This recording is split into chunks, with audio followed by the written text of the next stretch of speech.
siyaasi maxamed jaamac ciise oo kamid ah siyaasiyiinta ka soo jeeda gobolka Saraar oo maanta warbaahinta kula hadlay hotelka Isha Caynaba ayaa ka hadlay shirweyne xisbiga kulmiye dhawaan ka furmay caasimadda Soomaaliland ee Hargeysa. Dhanka kale siyaasi maxamed jaamac ciise waxa uu ka hadlay ballanqaadkii madaxweynaha Soomaaliland waqtigii ololaha u ballanqaaday shacabka gobolka Saraar. siyaasi maxamed jaamac ciise oo hadalka sii wata ayaa ka hadlay wadada isku xidha gobolada bariga Soomaaliland gaar ahaan gobolka Saraar iyo gobolka Sool, wadadaas oo ka muuqdo dayacaad u baahsan. adiga baad hoonkii balbaadiya baad u salaamantiin jawaabtaadu disay haddaan ka jawaabo xisbiga kulmiye waxaynu aragnaa oo wax xisbi iska afduuban oo nin gaar u afduuban yahay madaxweynaha jamhuuriyadda Soomaaliland ciidu tala ka weydiinayay ciidu ma garanaysaa kala tala galayna ma jiro waxaana cadaatay sidii ragii hore uga sheegeen xisbiga ka tirsana inay noqdeen maxniis iyo caruus iyo manxiisin uu musharaxayo meel nin kaliya maamulayo oo ma garanaysaa sidoo doona uu ka yeelayo xisbigii la wadaha ee bahweynta ahaa ma garanaysaa dalka oo dhan ku fidsan halkan gobolka Saraar in maanta joogno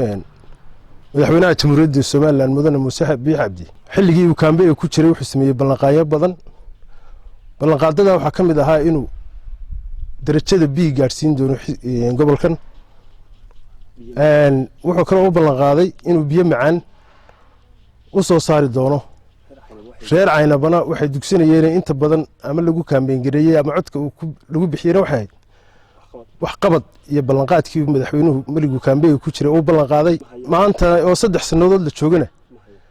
maanta wax reer Caynaba ay hayaan ma jiro una malayn maayo in wax soo socdaan oo maanta inay ka qoyskaaban yihiin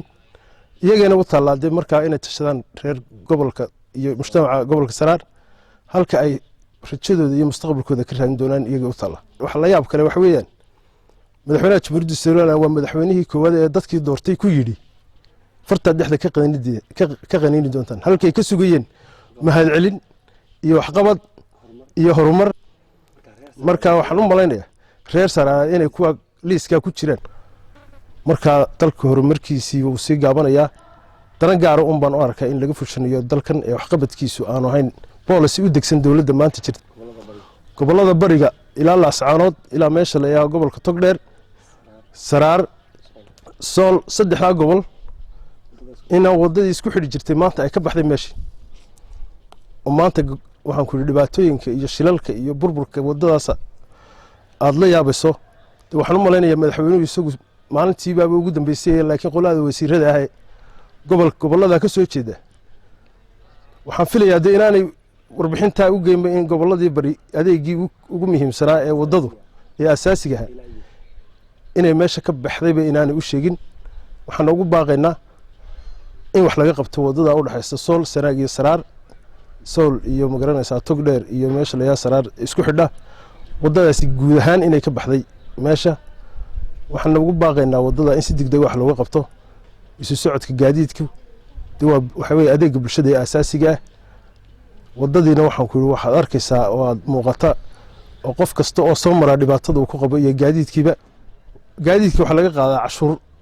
oo wadinka arkay sida loo ma garanaysaa loo hojinayo kantaroolada oo wax cashuur dhaaf xitaa loo sameeyaa ma jiro waxa loogu qabtaana ma jiro cashuurta marka waxaan leenahay maadaama dadkii cashuurtii aan ku baaqanayn waxay u bixinayaan ay yihiin deyn wax loogu qabto in wax loogu qabto gaadiidka iyo dadweynaha adeegsada wadooyinka ama guud ahaan Soomaaliland badee waxaan u malaynayaa inay sidaas iyo si kasii daran yihiin caasimadda Hargeysa ugu daran oo dadkii mujtamaciida ay ka qaylinayaan marka dalka horumarkiisii uu si gaabanayaa daran gaar ah baan u arkaa in laga fushanayo dalkan ee waxqabadkiisu aanu ahayn policy u degsan dawladda maanta jirta